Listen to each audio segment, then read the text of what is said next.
rénovation et plus particulièrement du marché de la maison individuelle, je tenais à vous présenter et à vous rappeler quelques chiffres qu'à mon avis vous connaissez, qui sont le panorama du logement en France. Donc on a 32 millions de logements en France, 2 tiers ont été construits avant 1975, donc avec des niveaux de consommation extrêmement importants, donc pas rapprochés bien entendu aux réglementations thermiques que l'on connaît actuellement, et 54%, c'est-à-dire 15 millions de logements qui sont identifiés avec une étiquette inférieure à D, c'est-à-dire E, F et G, donc des niveaux de consommation qui peuvent aller jusqu'à 450 kW par mètre carré et par an. Et on enregistre aujourd'hui un marché de la rénovation sur ce parc de 300 000 logements par an. Donc un rythme, vous allez le voir lorsqu'on fait un rapide calcul, qui voudrait indiquer qu'il faudrait pratiquement 50 ans pour ramener ces fameux 15 millions de logements à une étiquette énergétique plus adaptée aux contraintes réglementaires que peut avoir la France. Le deuxième point qui est important, certes on peut faire le constat de la consommation d'énergie et de se dire nous avons un parc vieillissant, mais qu'est-ce que ça induit? Ça induit déjà pour le particulier une problématique qui est un budget énergie qui est de plus en plus important, une volatilité du prix de l'énergie qui lui permet et qui ne lui permet pas d'avoir une visibilité sur le budget qu'il va devoir allouer sur l'énergie dans le futur, et puis bien entendu une croissance du prix de l'énergie inéluctable qui fait que ce poids du budget énergie représente de plus en plus un réel problème pour les foyers.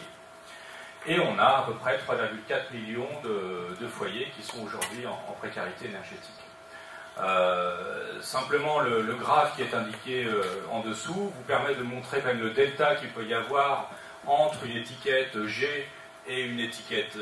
A, où vous avez un niveau de consommation qui est de facteur 9, et un différentiel multiplié par 9.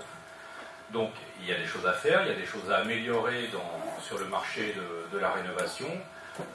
avec des gains assez conséquents en matière de consommation d'énergie. La deuxième chose induite par les caractéristiques du parc immobilier en France, c'est bien entendu, il y a un engagement politique issu bien entendu du protocole de Kyoto, des 3x20, mais aussi des directives européennes, et il y a un engagement de la France qui doit de toute manière travailler sur ce parc immobilier pour lui permettre d'atteindre les objectifs qui lui ont été fixés de réduction de consommation d'énergie à partir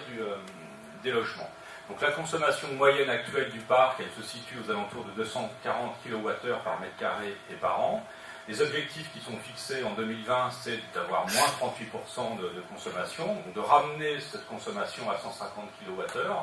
Et enfin, en 2050, une réduction de 80% avec un niveau de consommation de 50 à 80 kWh par mètre carré par an, ce qui est aujourd'hui le cas dans les constructions neuves. Un point qui est important, qui permettra peut-être de l'introduction sur le sujet de la maison individuelle, il y a quand même une inégalité sur la manière dont sont gérés les projets de rénovation dans les logements. Si on prend le cas des logements collectifs qui représentent 17 millions sur le parc des 32 millions, vous avez bien entendu des organismes officiels qui vont travailler et organiser, planifier, parfois même financer, des travaux de réhabilitation et de rénovation dans les logements. Ce sont les offices HLM et les organismes qui peuvent exister. Donc le particulier qui aujourd'hui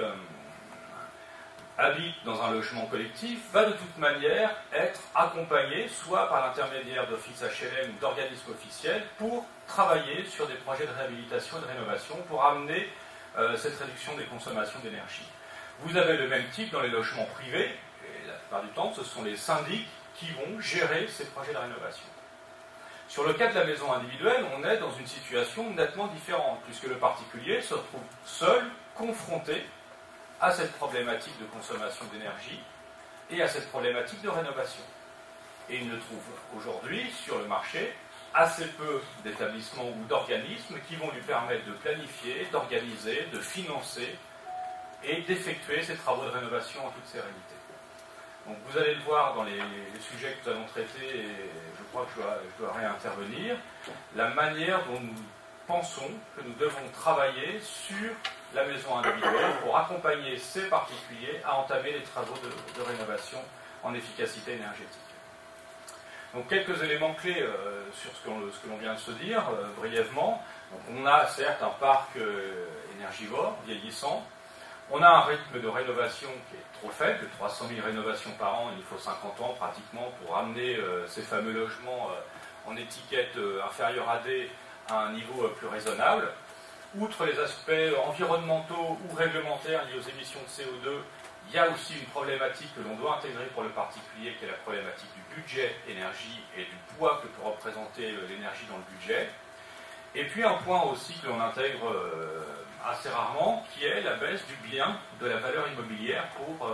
pour un particulier, lorsque le bien commence à se retrouver dans des étiquettes d'énergie qui sont assez déplorables. Quand je dis dégradation du bien, certes en valeur, parce qu'il a une étiquette énergétique et pas forcément très vendeuse, mais aussi une dégradation physique du bien, soit par de l'humidité, soit par des modes de chauffage tels que type poêle à pétrole, qui vont à un moment donné détériorer le logement.